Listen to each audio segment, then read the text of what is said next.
simplicidade que a gente louva, né? Amém, irmãos. Durante essa semana, quando eu orava e tentava pensar qual seria a mensagem que eu traria hoje, uma vez que a gente acabou a série de mensagens, aí eu não poderia começar uma outra série de mensagens, porque já tem um acampamento e ia quebrar. Então eu comecei a orar e escutar os hinos durante a semana, o devocional, e o Senhor falou comigo sobre a gente estar preparado. Por quê? Eu estava de férias, voltei, e acabou que eu estava trabalhando muito essa semana. Saía de casa cedinho, voltava tarde, chegava em casa e ia estudar, 10, 11 horas da noite era a hora que eu parava. Então muita coisa, e muita coisa dentro da minha agenda pessoal, e tentando entender, e se Jesus voltar, será que eu estou preparado? Foi isso que o Senhor foi ministrando no meu coração. Será que eu estou preparado? Será que nós estamos preparados para a volta de Cristo? Amém. A irmã Lorena está pedindo para vamos orar pelas crianças, né? Eu já me empolguei aqui na mensagem, é que eu quero pregar, que a mensagem Jesus abençoou. As crianças dos aniversariantes, não vejo os aniversariantes da semana aqui hoje, mas vamos orar. Se você fez aniversário de casamento, também pode vir aqui à frente.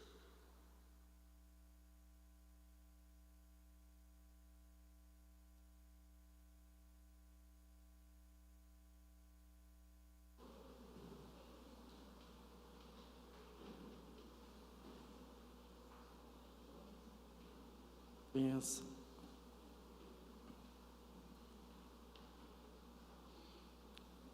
Quer orar, Caleb, hoje? Não? Amém. Vamos orar, irmãos. Senhor Jesus, obrigado pela vida das nossas crianças.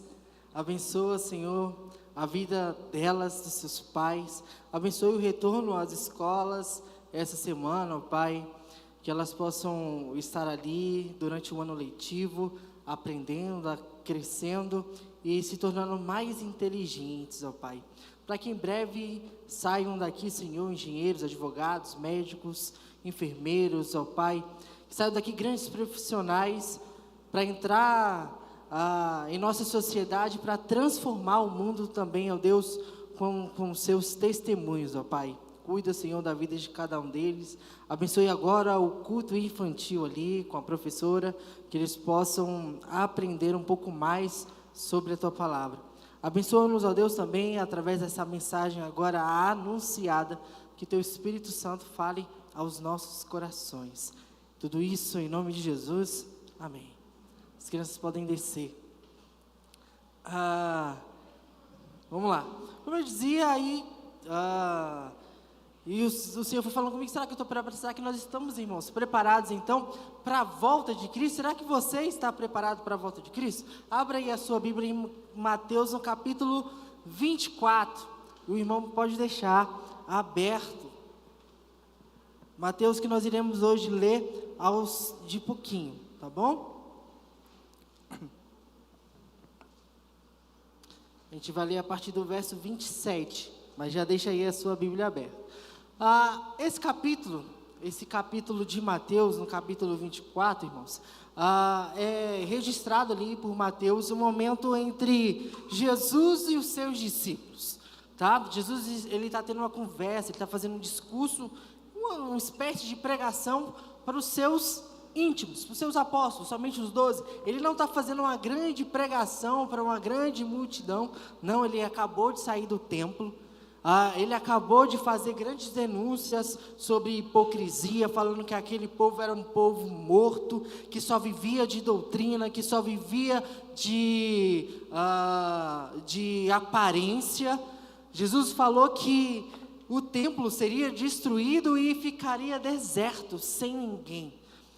Jesus acabou de sair desse contexto, acabou de sair do templo e vai com seus apóstolos até o Monte das Oliveiras, e ali começa a falar tem uma conversa sobre o futuro, né? Sobre o que iria vir. Então Jesus tem uma conversa bem profética ali com seus discípulos. Então os discípulos agora começam a indagar Jesus e perguntar sobre sobre quando seria o dia que Jesus ia voltar, quando seria essa segunda vinda, quais seriam os sinais, o que ia acontecer, e começaram a indagar Jesus com diversas perguntas, e Jesus, com muita sabedoria, aquela sabedoria que é somente divina, que é somente de Deus, ele responde que não era para os discípulos saberem de nada, que tudo competia somente ao Pai. Mas mesmo assim, Jesus vai dando algumas orientações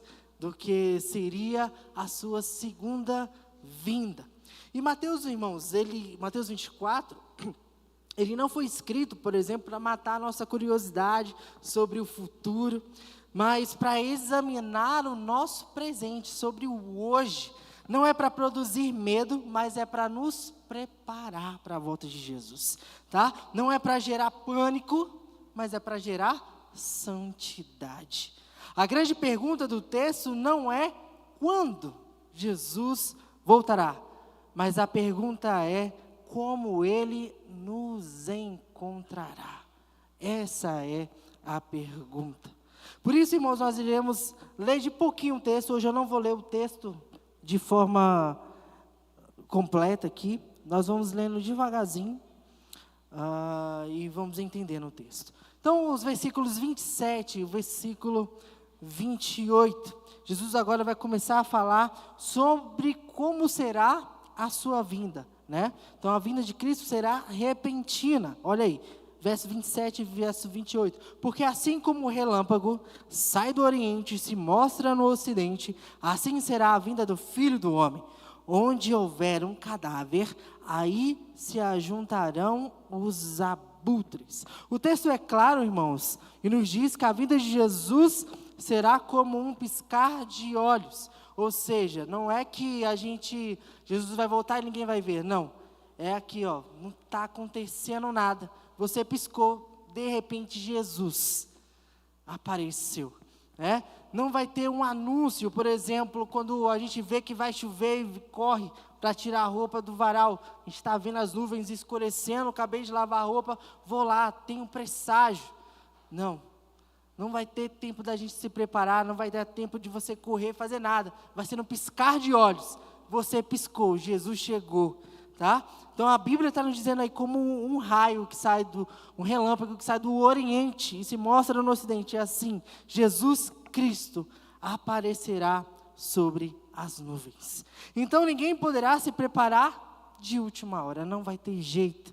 Quando o noivo chegar, irmãos, não vai dar tempo da gente procurar encher as nossas lâmpadas de azeite. Não vai dar tempo de você bater na porta pedindo um pouquinho de azeite. Não vai ter tempo. Jesus vai chegar e vai começar a chamar o seu nome. Viver a vinda de Cristo sem se preparar para esse dia, é viver de forma irresponsável. É loucura, irmão. Eu sei que Jesus vai voltar e eu não me preparar para a vinda dele é viver de uma forma irresponsável. Como eu posso viver de qualquer jeito, sabendo que ele vem me buscar? Sabendo que um dia ele voltará para me levar. Como eu posso viver de qualquer forma? É loucura. E eu pergunto a você, você está preparado para a vinda do Senhor? Você está preparada para a vinda de Cristo? Você está pronto para encontrar com Ele hoje?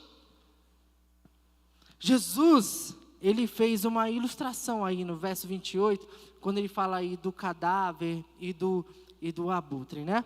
Muitos estudiosos do Novo Testamento, eles vão interpretar que esse verso que Jesus está fazendo referência, Jesus está falando dos judeus e está falando também dos romanos. Os irmãos que não sabem, a bandeira ali dos romanos tinha uma ave ali de rapina, tá? E Jesus também já tinha falado lá no capítulo 23, que não ficaria pedra sobre pedra. E isso foi o que aconteceu alguns anos depois, quando Roma vem, destrói o templo do Senhor, sitia a cidade de Jerusalém ali, né? Então Jesus ele está fazendo uma comparação, falando assim, olha, vocês, judeus, estão tão mortos, vocês estão tão apegados à tradição, que a religião de vocês já está morta.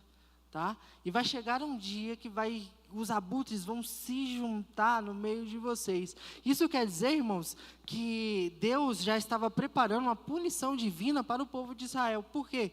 Porque o povo tinha se desviado dos caminhos do Senhor. Roma veio, sitiou, derrubou o templo, sim, no ano 70 depois de Cristo, tá? Isso foi uma punição divina. Isso foi a forma de Deus pesar a sua mão sobre o povo de Israel, que só vivia de aparência e só vivia de legalismo. Aplicava a lei da forma que queria. A quem pagasse mais não era aplicada a lei. Aos pobres, o peso máximo, né? E essa ilustração de uma igreja morta, de pessoas que vivem de aparência, de pessoas que vivem um legalismo, nos faz um alerta, irmãos, para a nossa igreja hoje. Quando a fé, ela deixa de ser vivida com sinceridade, passa a ser apenas rotina, apenas tradição, ou aparência, algo começa a morrer por dentro da igreja. O prédio fica de pé. Os cultos, as programações continuam acontecendo, mas morta por dentro. Pessoas que vivem só com legalismo. Pessoas que vivem apenas de aparência. Então, se aplica esse texto aí. A igreja pode continuar funcionando, irmãos, mas sem vida espiritual verdadeira. Onde não há arrependimento, onde não há amor, onde não há justiça, sensibilidade à voz de Deus, a fé se enfraquece e se torna vazia. E quando isso acontece, as consequências vêm naturalmente. Assim como as aves se aproximaram de um corpo sem vida, o juízo de Deus se manifesta quando uma comunidade insiste em permanecer na corrupção espiritual e na indiferença. Por isso, o chamado de Deus à igreja é um convite constante à vigilância e à renovação. Ele deseja uma igreja viva, uma igreja humilde, uma igreja dependente do Espírito Santo, não apenas organizada por fora, mas cheia de vida, mas cheia de Cristo. Nós precisamos, irmãos, entender que a vinda de Cristo, ela será repentina. E que tipo de igreja Ele vai encontrar quando voltar para nos buscar. Também, irmãos, antes de continuar a mensagem, eu gostaria de convidar os irmãos a imaginarem. Eu vou falar sobre a segunda vinda de Cristo. E quando quando o Espírito Santo foi me iluminando para escrever essa mensagem, irmãos, eu só conseguia imaginar como será a segunda vinda. Né? Eu fui viajando, como dizem, viajando na maionese mesmo. Né? Eu deixei o meu pensamento me guiar, entender como é que vai ser glorioso aquele dia. E se o irmão se permitir, eu tenho certeza que a mensagem será mais profunda no seu coração. Então, imagina cada ponto do que eu for falando. E o que eu estou falando é o que Jesus conversou com seus discípulos há 2000 anos atrás. Né? Então, vai imaginando aí. Então, a segunda vinda de Jesus, sim, vai ser repentina. E nós precisamos estar preparados para ela. A segunda vinda de Jesus, ela será gloriosa. Está aí no verso 30. Então aparecerá no céu o sinal do Filho do Homem, e todas as nações da terra se lamentarão. E verão o Filho do Homem vindo nas nuvens do céu, com poder e grande glória. Com poder e grande glória. Está descarregando aqui, vou usar o celular. A vinda de Jesus será uma coisa incrível, será gloriosa. Os irmãos conseguem imaginar Jesus voltando, Jesus aparecendo nos céus, Jesus vindo buscar a igreja invisível. A vinda de Jesus, ela será uma volta, um retorno público, onde todas as pessoas vão presenciar aquele momento. Todas as pessoas vão poder ver Jesus nos céus. Que momento incrível! incrível, irmãos. Que momento maravilhoso. Todo olho verá. Todo olho verá que Jesus é o Senhor, é isso que diz. Me ajuda aí, Milena, Apocalipse 1:7. Que todo olho verá. Olha aí. Eis que ele vem entre as nuvens e todo olho verá, até mesmo aquele que os transpassaram, e todas as tribos da terra se lamentarão por causa dele, assim será. Amém. Já prepara Apocalipse 19 aí, verso 11. Não haverá, irmãos, um arrebatamento secreto, né? A gente, por muitas vezes, a gente assistiu Deixados para Trás, né? Que desaparecia, ninguém sabia o que tinha acontecido. Essa aí não é a forma bíblica, tá? Não vai ser secreto, todo olho verá. Todo mundo vai ver Jesus voltando, irmãos. Ele vai voltar, e ele vai voltar somente mais uma vez. E ele vai aparecer nos céus, montado num cavalo branco. Olha aí, vamos ler até o verso 16. Então vi os céus abertos, e eis que diante de mim havia um cavalo branco, cujo cavaleiro se chama Fiel e Verdadeiro.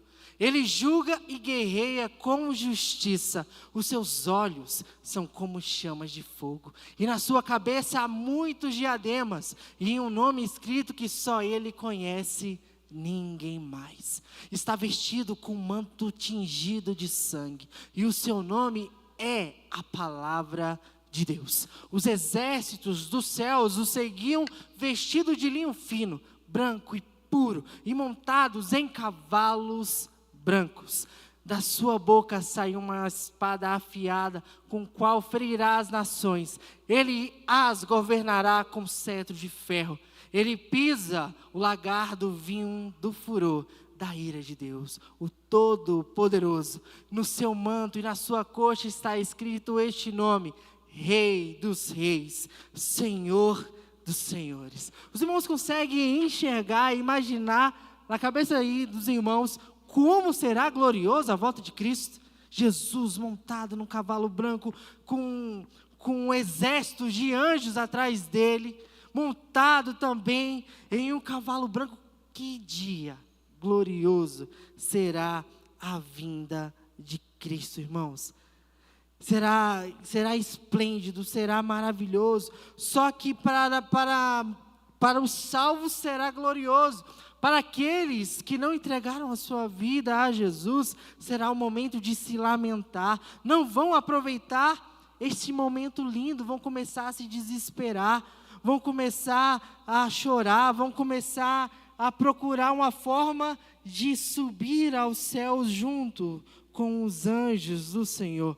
Não será um dia de luz para aquelas pessoas que não confessaram a Jesus como Senhor e Salvador. Será um dia de trevas. Por mais glorioso que seja, para aquela pessoa que ainda não confessou a Jesus, esse dia será um dia de trevas. E não haverá tempo para arrependimento.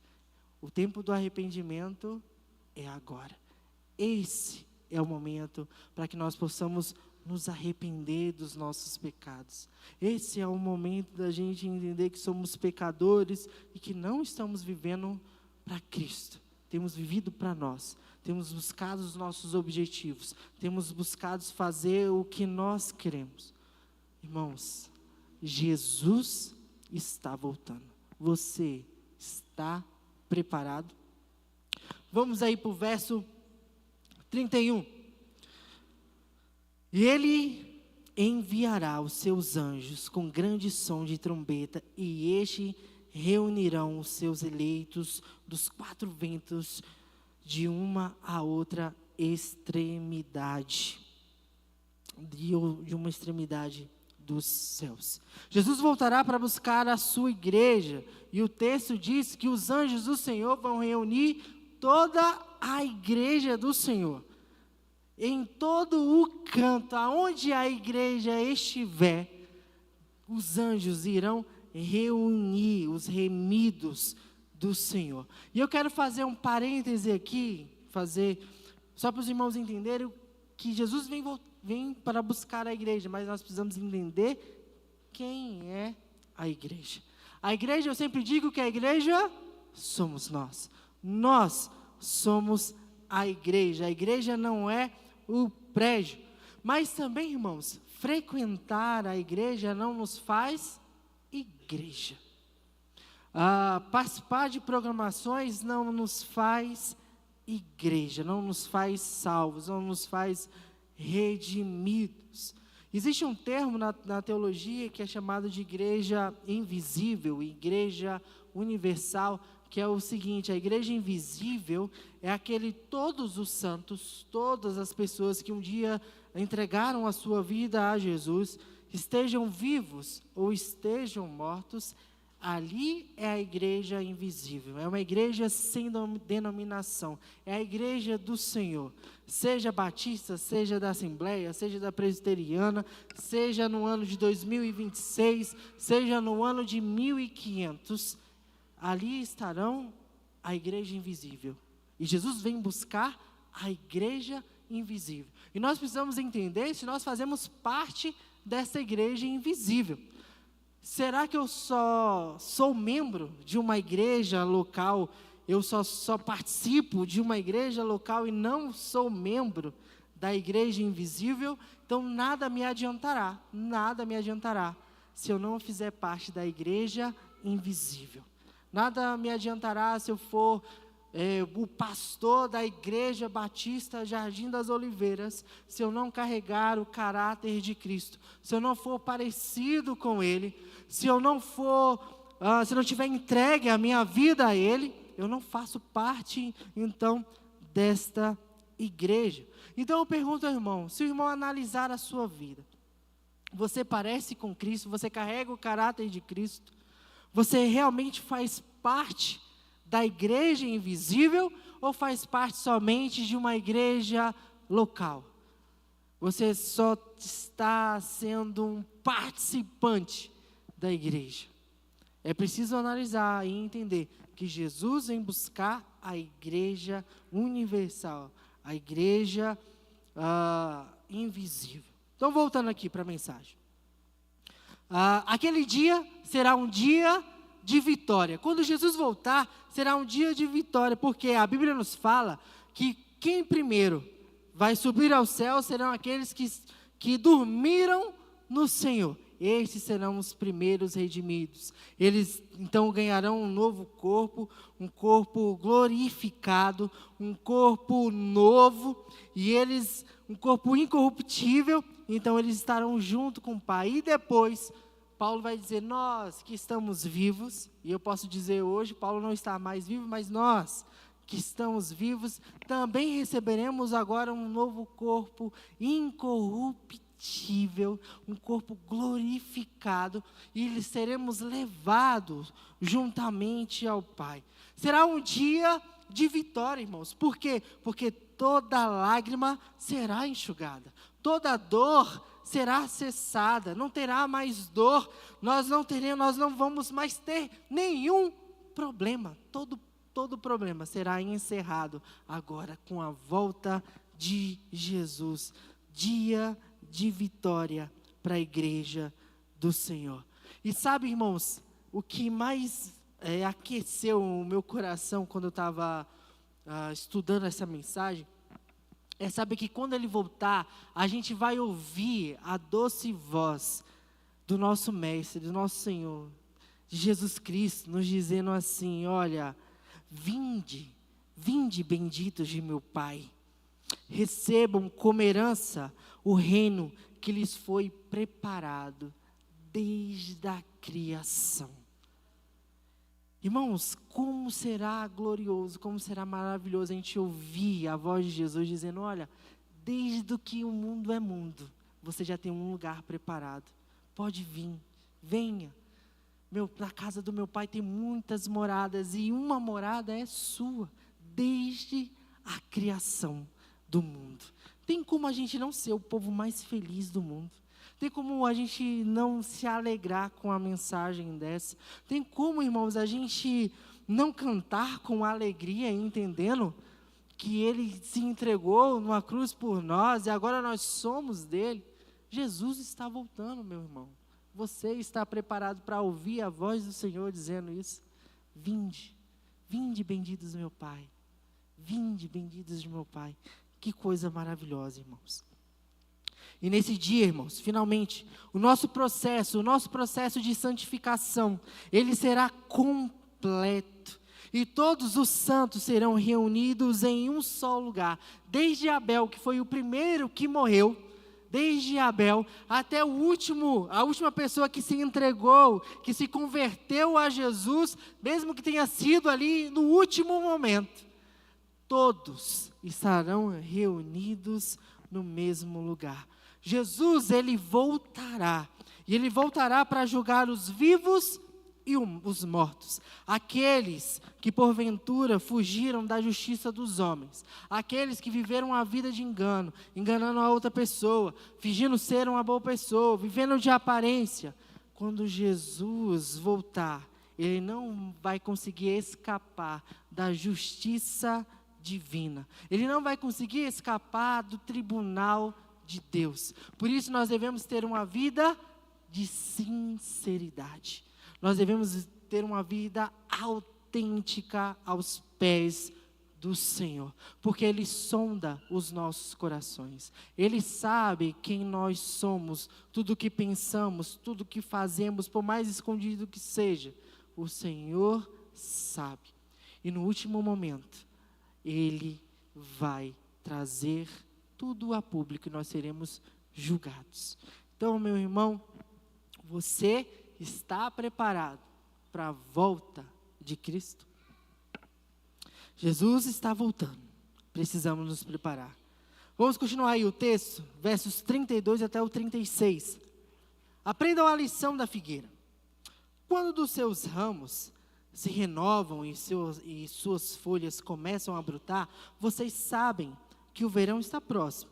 Assim, também quando virem todas essas coisas, saibam que Ele está próximo às portas.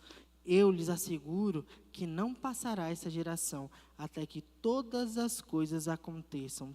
Os céus e a terra passarão, mas as minhas palavras jamais passarão. Quanto ao dia e à hora, ninguém sabe, nem os anjos dos céus, nem o Filho, senão somente o Pai.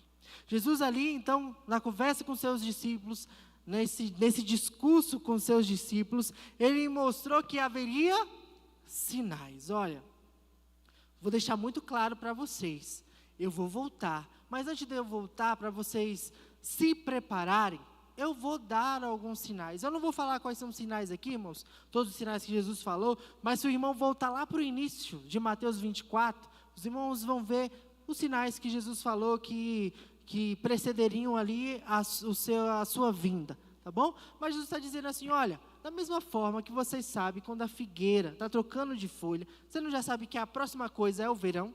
Você já sabe, é um sinal que o verão está chegando.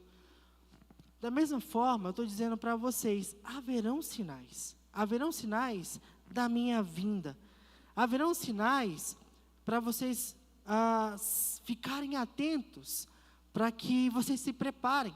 Sinais, irmãos, são coisas que nós temos no nosso dia a dia. Por exemplo, há o sinal da escola, que quando toca, os meninos já sabem que é a hora do recreio, que é a hora do intervalo, né? Tem sinal que toca em grandes empresas, que é para anunciar para os trabalhadores começarem a se preparar, porque é a hora do almoço. Há um sinal no quartel, que quando o corneteiro toca, é hora de ir embora, né? Sinais, irmãos, foram criados, foram feitos para que a gente pudesse, então, se preparar. Na nossa igreja, a gente tem um grande sinal, né, de manhã na EBD, que é o sino, né? Para preparar o professor, o quê? Encerra, está na hora de acabar a aula. Sinal é para a gente se preparar, sinal é para a gente entender que vai vir alguma coisa, tá bom?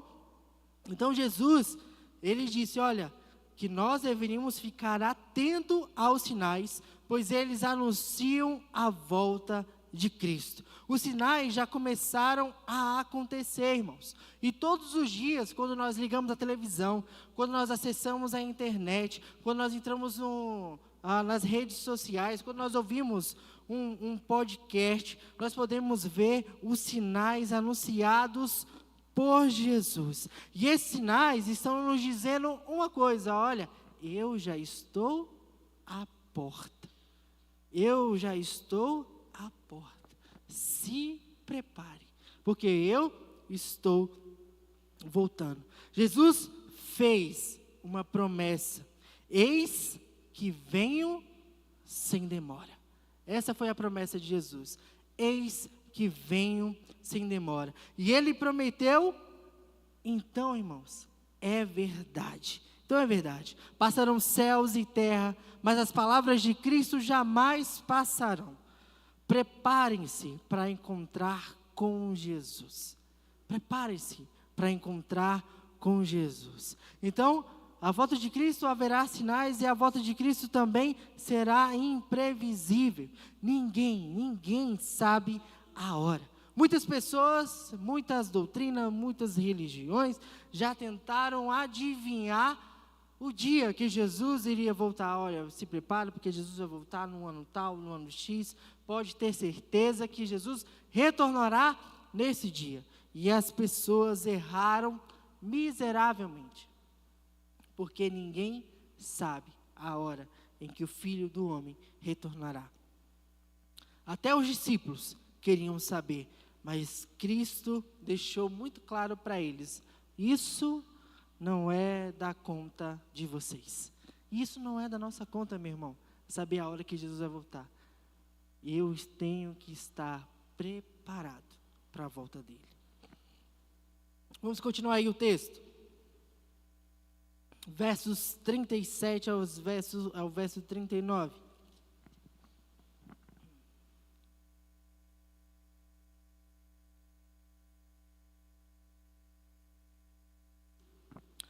Como foi nos dias de Noé, assim também será na vinda do Filho do Homem. Pois nos dias anteriores ao dilúvio, o povo vivia comendo e bebendo, casando-se e dando-se em casamento. Até um dia em que Noé entrou na arca, e eles nada perceberam, até que veio o dilúvio e os levou a todos. Assim acontecerá na vinda do Filho do Homem. Jesus nos lembra, então, Jesus lembra os discípulos ali, e nos lembra hoje também, da história de Noé. E a história de Noé, a história do dilúvio, é algo que mais se assemelha à volta de Cristo. É bem visível como é parecido as duas histórias, né? Olha, pensa comigo aí.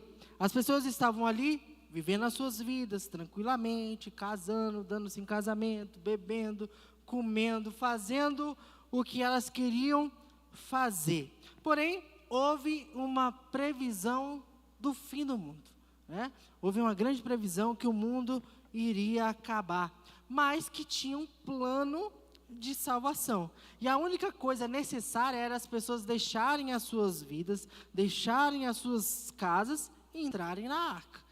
Fazendo isso, seriam salvas. Simples assim, né? Houve sinais? Houve sinais. Sim, houve sinais. Noé ficou um tempão construindo a arca.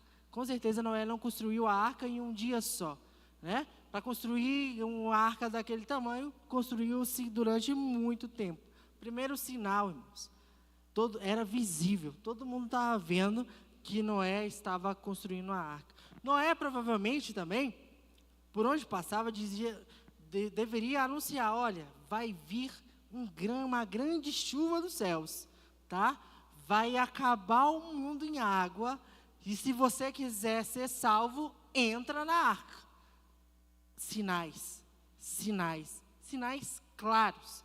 Mas as pessoas não acreditavam. E não é, irmão, da gente pensar assim: por que o povo que não acreditou? Entendam que até aquele momento nunca havia caído chuva dos céus. Essa ideia de cair água do céu era uma loucura, tá? A Bíblia fala que a terra ela é regada com orvalho. Então nunca tinha chovido. Então Então Noé estava com uma ideia nova, inovadora. Então não era de a gente achar que o povo também foi totalmente doido, não. O povo tinha que ter fé para entrar na arca, porque vai acontecer uma coisa que nunca aconteceu, né? O pessoal tinha que ter fé para acreditar que Noé não era o louco da história, tá? Então muitas pessoas ali não entraram na arca porque não tiveram fé. Então, nos tempos de Noé, houve-se muitos sinais. Porém, aquelas pessoas ali preferiram continuar com as suas vidas, com seus trabalhos, agindo como se nada fosse acontecer e não entraram na arca. Hoje, irmãos, as pessoas vivem assim, indiferentes, né? Indiferentes, como se Jesus não fosse voltar. As pessoas vivem as suas vidas, continuam trabalhando, continuam casando, dando-se em casamento, planejando o futuro, vou planejar a minha vida, a vida do meu, vou planejar o casamento do Wilsinho. Já vou escolher quem vai ser a mulher dele e tal. Mas agora eu não imagino, não penso e não me preparo para a volta de Cristo. Tem problema, irmãos, a gente planejar o futuro? Problema nenhum. Problema nenhum. Seria irresponsabilidade da nossa vida a gente não planejar. Seria irresponsabilidade eu falar, não precisa planejar, você não precisa fazer nada para você se aposentar. Tem que ter responsabilidade. O que nós não podemos é ser indiferentes com a volta de Cristo. Eu vou juntar dinheiro para ter uma grande aposentadoria.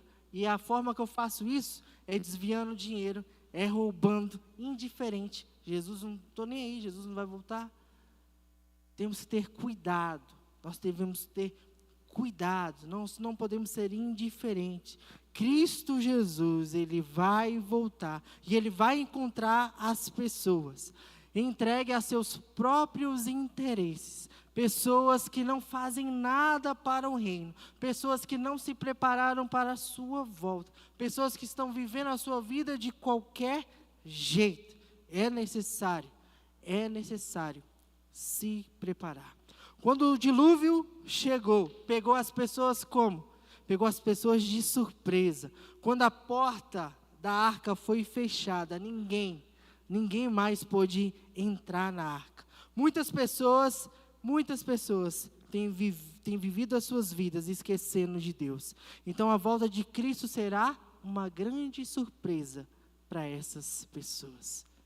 Será uma grande surpresa, mas Senhor, eu não tive tempo de me preparar.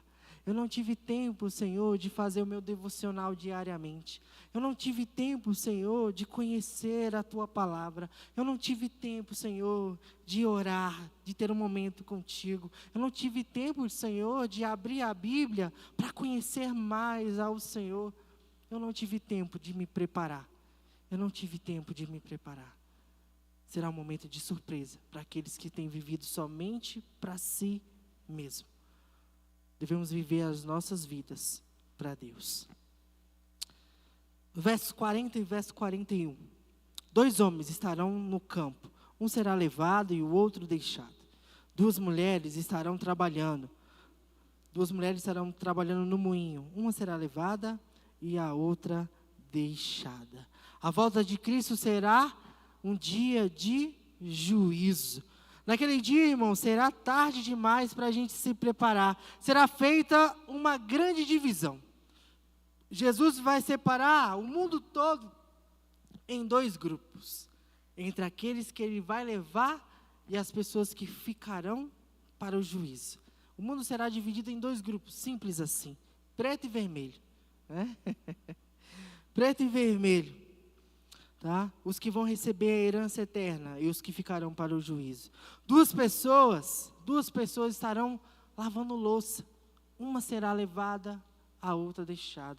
2 pessoas estarão no carro dirigindo. Uma será levada, a outra deixada. 2 pessoas estarão no trabalho. Uma será levada, a outra deixada. Esposas serão separadas dos seus maridos. Filhos serão separados dos seus pais. Irmãos e irmãs, patrões. Tá certo, patrões? Obrigado.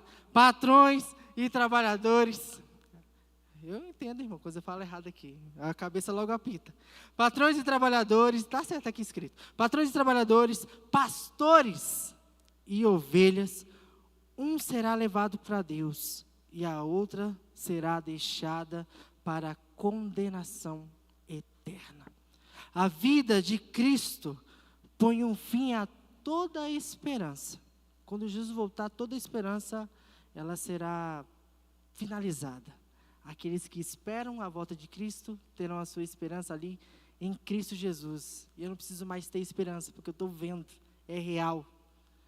E aqueles que ainda almejavam alguma coisa, agora não tem mais nenhum tipo de esperança.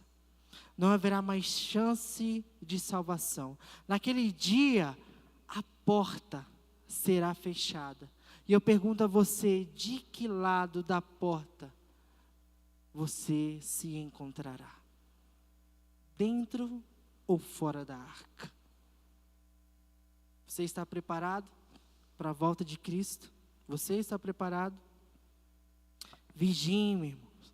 Versos 41 até o 42 ao 44.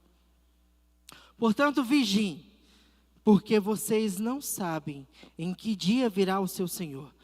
Mas entendam isto: se o dono da casa soubesse a que hora da noite o ladrão viria, ele ficaria de guarda e não deixaria que a sua casa fosse arrombada. Assim vocês também precisam estar preparados, porque o Filho do Homem virá numa hora em que vocês menos esperam. Jesus dá uma ordem: vigiem, estejam vigilantes, vigiem, sabe por quê? Porque você não sabe a hora que eu vou voltar. Estejam preparados. Estejam preparados. Seria muito fácil, irmão. Seria muito simples se a gente soubesse a data. Se a gente soubesse a hora, não é? A gente ia viver uma vida bem louca, fazendo o que quisesse. Jesus vai voltar no dia 6 de março de 2026. Vou nem para o acampamento. Pular carnaval. Lá em Salvador. É só 6 de março. Dia 5. Não é não, Flávio? Dia 5, Jesus, eis-me aqui, perdoa os meus pecados. Era isso, irmãos, não adianta falar, não, Jesus me comprou, eu ia viver, não ia. Vigiem, é uma ordem, irmãos, vigiem, porque a gente não sabe a hora.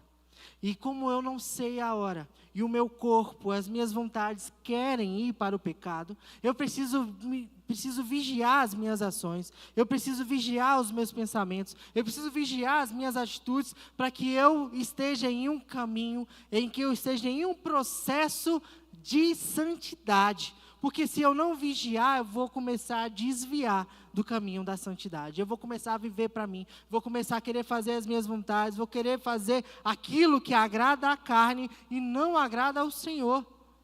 É preciso vigiar. Jesus, ele vem de surpresa, sem aviso prévio, sem anúncio, ali nos stories. Não vai ter stories, Jesus falando, ó, e aí galera, estou chegando, se prepara.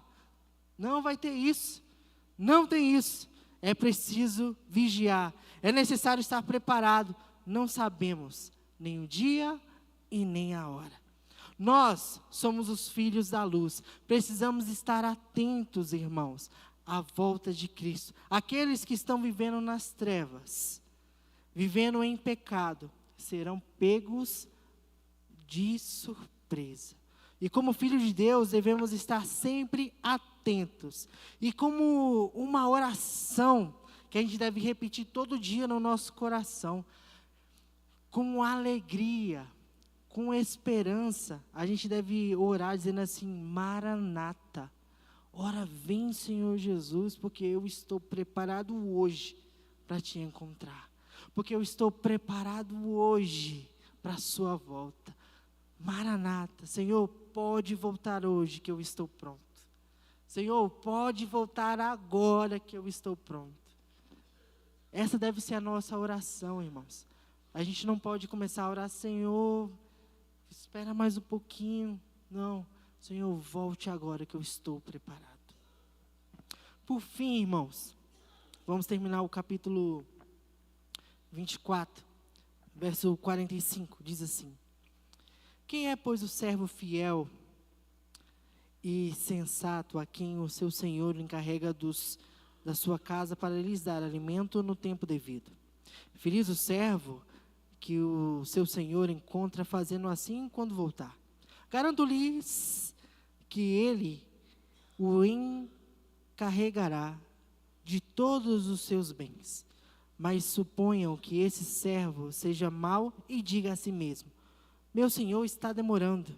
Então comece a bater em seus conservos e a comer e a beber com os beberrões. O senhor daquele servo virá num dia em que ele não espera e numa hora que não se sabe. Ele o punirá severamente e lhe dará um lugar com os hipócritas, onde haverá choro e ranger de dentes.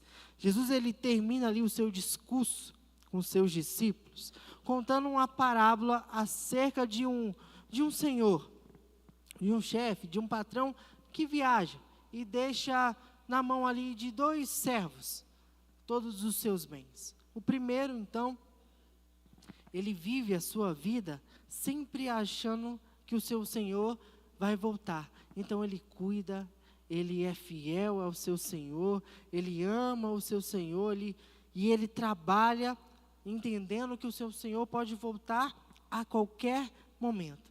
Aquele servo está preparado, aquele servo então serve ao seu senhor com fidelidade. Com fidelidade, ele vigia e respeita e ama o seu senhor. O servo fiel cuida com zelo tudo que o seu senhor colocou em suas mãos. O servo fiel, ele é livre por ser escravo de Cristo. E quando a gente entende que a gente é escravo de Cristo, é aí que a gente entende que a gente tem mais liberdade. Quanto mais eu entendo que sou escravo de Cristo, mais eu entendo que eu sou liberto. Mais eu sou livre para viver. Mais eu posso me entregar ao meu Senhor. Quanto mais lealdade, irmãos, nós prestarmos a Cristo, mais eficazes e bem-aventurados nós seremos. O segundo servo, que é a parábola que Jesus traz, ele fala do servo infiel. O outro pensou assim: o meu senhor vai demorar. Então eu vou comer, vou beber, vou gastar as coisas dele e vai dar tudo certo. Então o seu senhor virá em um dia em que ele não espera e o castigará. Então seu fim será com os fingidos, com os hipócritas, onde há choro e ranger de dentes. Nisto, irmãos, nós podemos ver a atitude de quem não será arrebatado.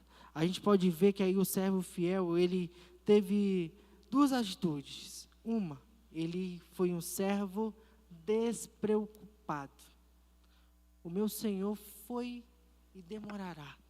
Vou viver a vida da forma que eu acho correta, da forma que eu acho certa. Então, essa é a primeira atitude de quem não vai ser arrebatado. Despreocupação. A segunda é uma insensibilidade. Eu não me preocupo, eu não estou sensível à voz do Espírito Santo. Quando o Espírito Santo está me dizendo: se prepare, está vindo aí uma coisa muito forte. Quando o Espírito Santo está dizendo para você: olha, esse caminho que você está caminhando é um caminho de morte. Volta, se organiza, muda. Não faça isso. Obedeça ao seu Senhor. Você não sabe a hora que Ele vai voltar.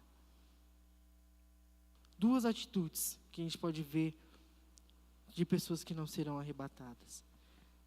Como você está vivendo? Em santidade ou desprezando o seu Senhor, porque julga que Ele ainda vai demorar? Acerte sua vida com Jesus. Em breve Ele chamará você para prestar contas de sua administração. Devemos viver hoje hoje, como se Cristo fosse voltar amanhã. Eu preciso viver sempre o hoje, como se Cristo fosse voltar amanhã. Precisamos, irmãos, entender que Jesus está voltando. Você está preparado? Naquele dia, no último dia, você poderá dizer: Maranata, ora vem, Senhor Jesus. Ou será um dia de desespero? Como o Senhor encontrará a sua vida? Como o Senhor vai te encontrar no último dia? Pergunta a última vez: você está preparado? Que essa mensagem ela possa alcançar o seu coração, que haja arrependimento, que haja vigilância, para que nós possamos viver com muita alegria o dia glorioso.